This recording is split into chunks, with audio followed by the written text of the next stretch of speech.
Kalau untuk saya pribadi dengan adanya kebun ini kemudian hobi saya jadi tersalurkan. Gitu. Walaupun melelahkan sebetulnya berkebun, tapi secara di hati atau di jiwa tuh lebih tenang gitu. Ya, jadi enjoy. Lelah tuh nggak apa-apa, tapi yang penting kita tetap bahagia.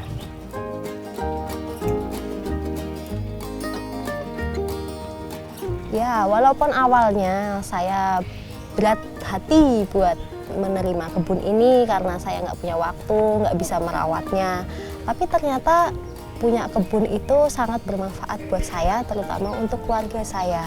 Selain itu juga murah karena kita langsung ambil dari kebun sendiri. Yang pasti saya sekarang sangat enjoy punya kebun sendiri di rumah.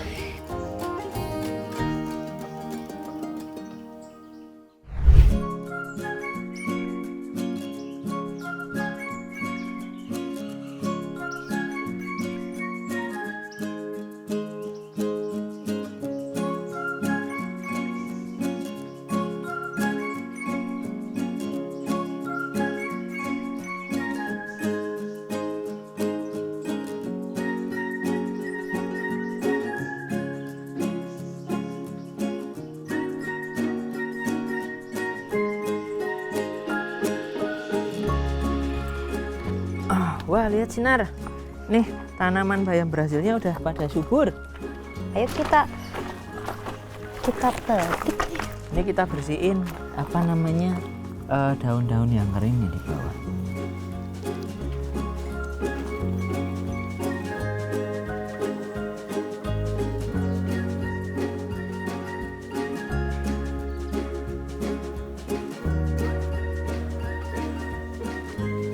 Halo, namaku Rifki. Nama aku Tika dan ini Sinar. Dan selamat datang di Kebun Sinar. Imogiri, Bantul, Yogyakarta.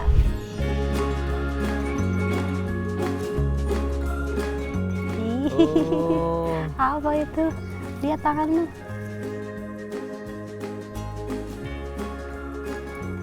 Nah, saat ini kita lagi cek tanaman bayam Brazil yang 1 minggu kemarin kita tanam.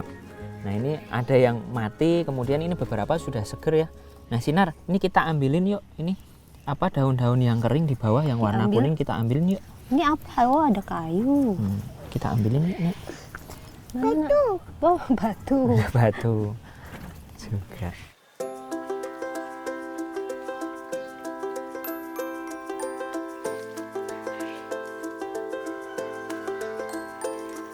Kita emang mencoba untuk mengajak anak kita berkebun ya. Jadi kita pengen sih dari kecil dia sudah mengenal lingkungan di sekitarnya gitu.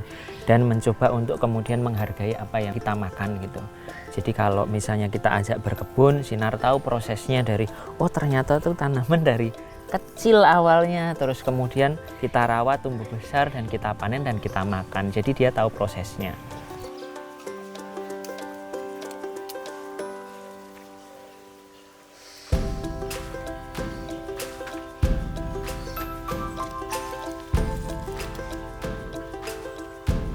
Dari awalnya tuh kan sebenarnya ini sedikit cerita, saya tuh suka berkebun, suka berternak, sedangkan istri saya nggak ada pengalaman tentang itu sama sekali. Jadi awalnya kita debat dulu ya, kita debat dulu. Awalnya aku pengen nanam sayuran, pengen pelihara ayam, tapi ternyata istri saya nggak setuju. Alasannya mungkin kamu bisa cerita. Karena saya kan kerja setiap hari dari Senin sampai Jumat sampai sore, nggak ada waktu, sampai rumah tuh biasanya sudah gelap ya, udah maghrib, jadi nggak ada waktu buat ngurusin ini sebenarnya.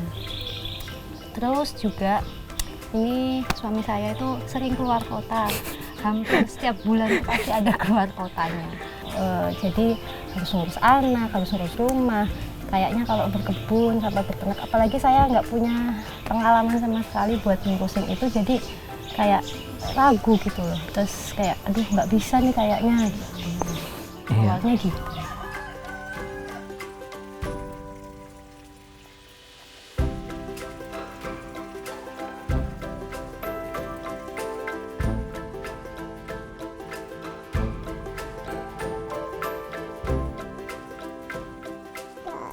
Oh iya, ditaruh sini. Oh, kasih mama, kasih mama. Nih mah. Emang ini bunga sini? Ya, sini ya. Ini bunga zinia. Jadi kita tuh bibitnya waktu itu minta terus kita tanam ternyata hidup, dan katanya ini memang untuk mengendali hama ya, salah satu untuk mengendalikan hama, karena biasanya beberapa kumbang yang biasa dia nempel di tanaman sayur kita kemudian berpindah ke sini. Ini apa namanya? Marigold ya. Jadi ini jenis bunga marigold. Beberapa waktu lalu juga baru kita bibitin dan kita pindah di sini. Terus ini bayam yang biasa kita petik setiap hari untuk bikin pecel. Nah, kalau ini bayam Brasil, ini yang paling gampang sekali ditanam ya. Ditanam dan cepat sekali. Panennya cepat. Nah, selain kita menanam di rice bed, kita juga menanam jadi ini sistemnya aquaponik. Di sini kita nanam bayam Brasil, terus kemudian ada beberapa tanaman juga. Ini ada daun mint, terus kemudian ada pakcoy di sebelah sana, dan ada sawi cesim. Jadi aquaponik ini adalah salah satu konsep integrated farming juga, karena memadukan antara hidroponik dan kemudian aquaculture ya. Jadi kita pelihara ikan di bawah, terus kemudian airnya ditarik ke atas, disaring oleh batu kerikil yang ada di sini, dan kemudian kotorannya itu menjadi nutrisi untuk tanaman. Luas lahannya sendiri itu sekitar 150 meter persegi. Yang area rice bed dan area aquaponik ini mungkin sekitar 6 kali 7 meter. Terus ada di samping itu juga ada kebun juga, itu sekitar 6-7 meter juga. Terus di sebelah sana itu mungkin sekitar 10 kali 6 meter. Jadi memang belum semua termanfaatkan sih.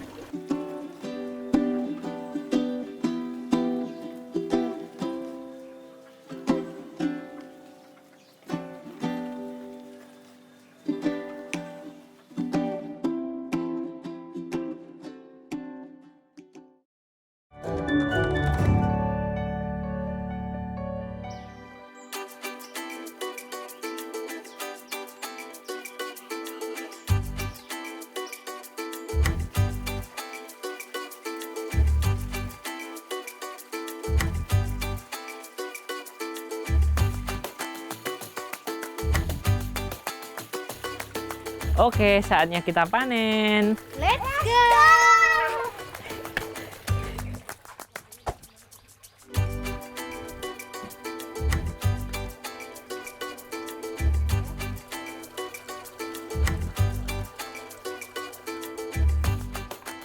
Lebih takut dia nggak bisa ngerawat karena belum pernah punya pengalaman. Jadi kalau misalnya aku tinggal misalnya keluar kota 2 minggu kayak gitu, takutnya mati terus malah sayang kan.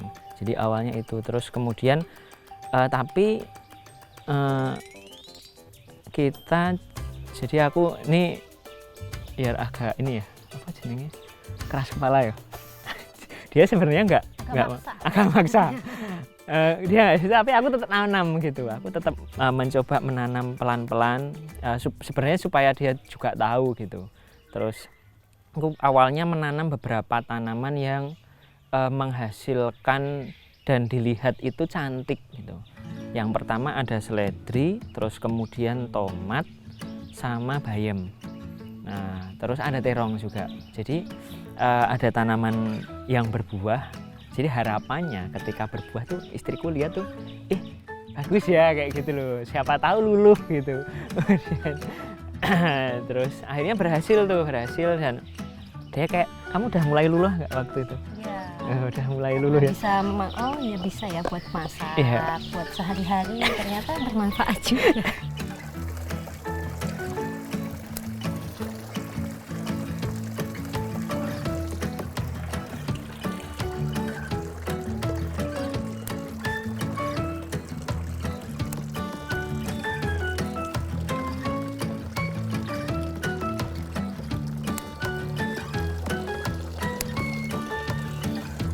Nah, nih.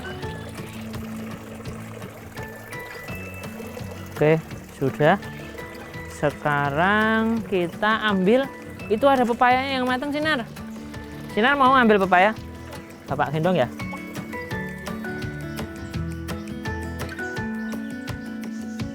Ini apa? Tuh, Sinar. Oh, besar sekali ya, Sinar. Oke, ini Sinar besar sekali. Wah, dipegang, kasih masukin ke tempat mama. Mah ya. Sudah.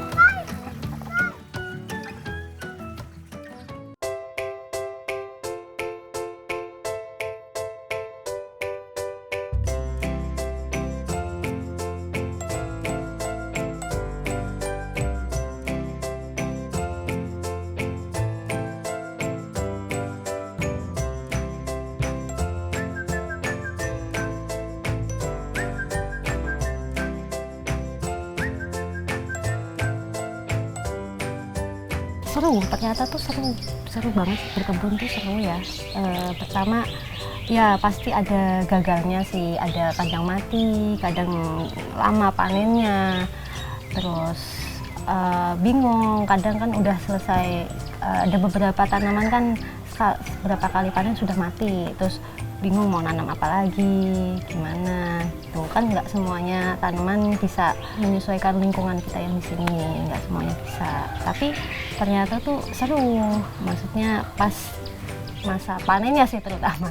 Kalau aku sih paling suka panennya, karena emang nggak punya basic bertanam, nggak punya basic berkebun. Terus jadi punya banyak ide, ini punya panenan ini, pengen masak apa ya gitu. Jadi banyak ide-ide, jadi belajar masak ini, belajar masak itu karena ini mencoba manfaatin yang ada di kebun. Jadi menurut saya seru, anak saya juga enjoy, terutama suami saya juga karena memang hobinya dia di perkebunan, peternakan. Jadi ya kita sama-sama enjoy.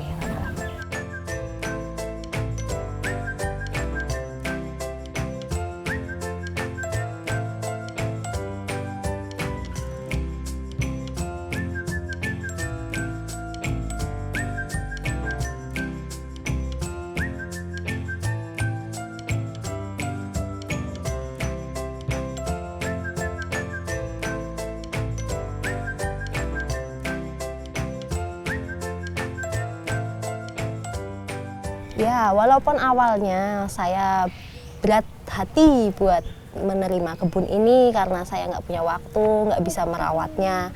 Tapi ternyata punya kebun itu sangat bermanfaat buat saya, terutama untuk keluarga saya. Pertama karena tanaman yang organik itu sudah dipastikan aman buat keluarga saya, buat suami saya, buat anak saya. Selain itu juga murah karena kita langsung ambil dari kebun sendiri. Yang pasti saya sekarang sangat enjoy punya kebun sendiri di rumah.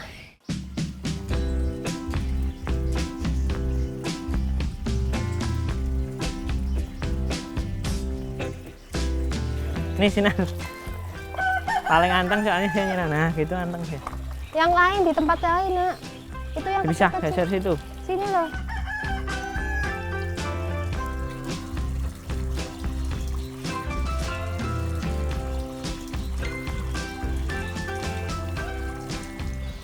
Kebun ini tuh tempat kita me time, tempat kita explore, tempat kita belajar, tempat kita quality time di sini, tempat saya belanja juga buat sehari-hari, pokoknya tempat keluarga kita yang paling menyenangkan itu ada di kebun ini sih. Walaupun awal-awal masih nggak bisa nih, tapi sekarang udah sangat enjoy sih.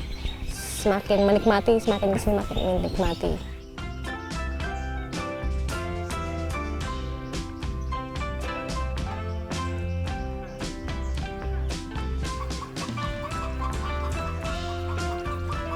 Ini sama ini ya Sinar. Salah ini.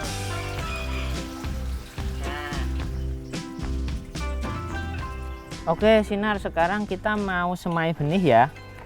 Ini pertama-tama kita masukin dulu medianya ke tray. Ini bapak yang masukin, mama bantuin mah. Nanti Sinar yang Taruh benihnya ya. Sini untuk media tanamnya kita pakai sekam bakar, terus kemudian sama campuran kokopit, sama dicampur tanah sedikit dan pasir. Tuh.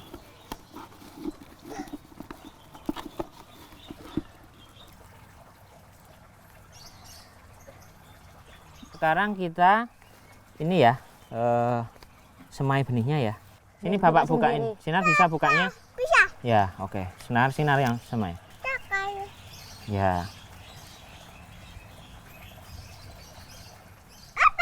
Oke. Kacang panjang. Ini tangannya mana? Papa. Ya, nih. Tuh. Udah.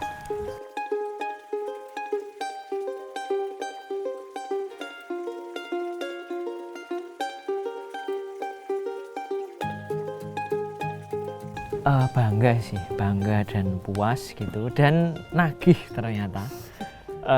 Jadi kayak setiap bulan itu tuh punya ide yang ini kayaknya harus diginiin lagi. Jadi benar-benar kayak studio gitu ya. Kita berkarya di situ. Jadi entah itu dari proses penanamannya, entah itu dari landscape kebunnya akan dibuat seperti apa, terus mengintegrasikan antara ternak dan kebun seperti apa, tuh berkembang terus gitu. Jadi kayak kebun tumbuh juga kita anggapnya gitu. Kalau untuk saya pribadi dengan adanya kebun ini, hobi saya jadi tersalurkan. Karena merealisasikan hobi kan salah satu kita untuk rilis emosi kita setelah bekerja atau setelah capek gitu, walaupun melelahkan sebetulnya berkebun, tapi secara di hati atau di jiwa tuh lebih tenang gitu. Jadi enjoy, lelah tuh nggak apa-apa, tapi yang penting kita tetap bahagia gitu.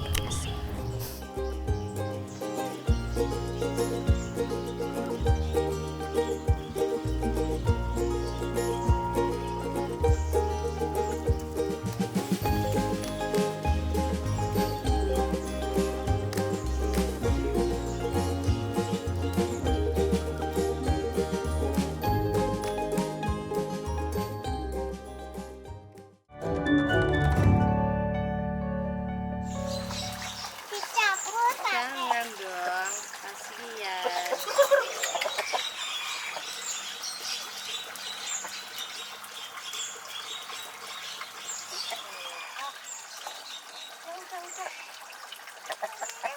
Jadi memang karena organik jadi prosesnya lama. Jadi karena kita juga memproduksi pupuk itu sendiri. Misalnya salah satu pupuk yang kita pakai adalah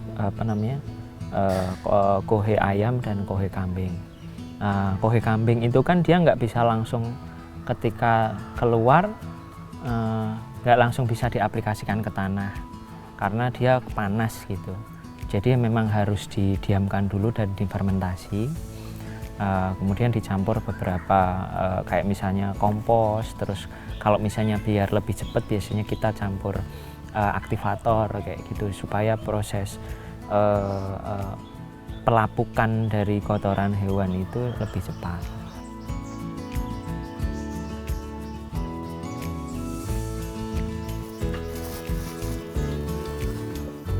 Oke, ini kayaknya udah pas nih buat diaplikasikan ke tanah.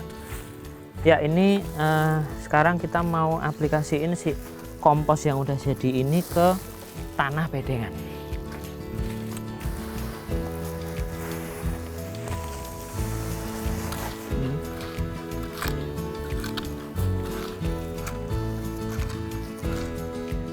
Emang kondisi tanahnya beda ya dengan tanah-tanah subur yang lain.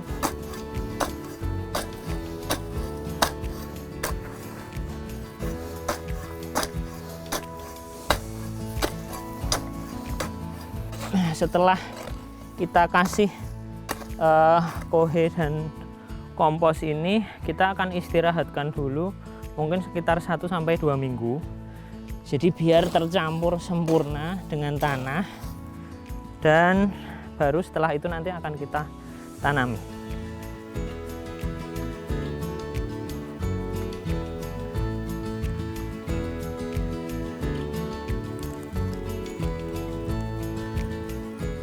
Nah, terus ini aku kasih tahu yang tanah yang awalnya belum ditreatment atau belum kita olah. Ini seperti ini awalnya.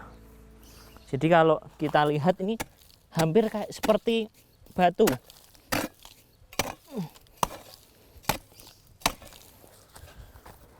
Kita cangkul nih kita dapatnya batu. Nah, inilah yang harus kita olah supaya kemudian bisa ditanami. Jadi awal-awal lihat kondisi kebun yang lahan yang kayak gini ini juga PR juga, sempat hampir maksudnya putus asa ya, frustasi gitu. Karena ternyata tidak semua area itu punya lahan yang sama dan bagus untuk ditanam. Tapi aku punya keyakinan sih ketika memang lahan itu kita bisa olah, terus kita bisa treatment, pasti ditanami akan bisa tumbuh. Gitu. Cuman harus sabar sih.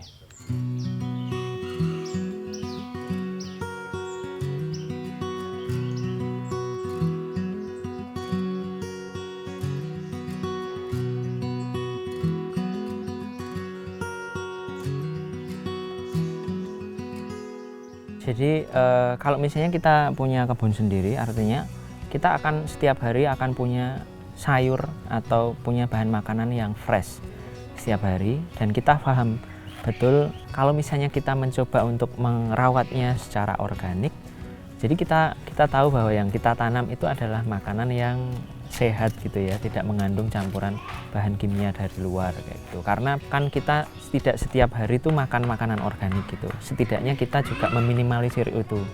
Dan yang terakhir, kalau dari saya pribadi ini tempat untuk kemudian kita healing ya dengan isu yang terjadi sekarang. Nggak tahu nanti ke depan apa yang terjadi di dunia ini gitu kan. Jadi setidaknya kita sudah punya asupan atau ketahanan rumah tangga sendiri di rumah. Ya, sebagai ibu rumah tangga juga berkebun itu sangat bermanfaat buat ya meminimalisir belanja di pasar. Jadi mudah sekali kalau nggak sempat ke pasar, bisa langsung petik-petik, langsung masak, meningkat waktu kalau buat saya. Terus juga lebih aman juga ya, karena kita tahu gimana di kebun itu prosesnya bagaimana di kebun itu, jadi lebih percaya dan lebih aman aja sih buat makanan, apalagi yang punya anak-anak ya terutama itu.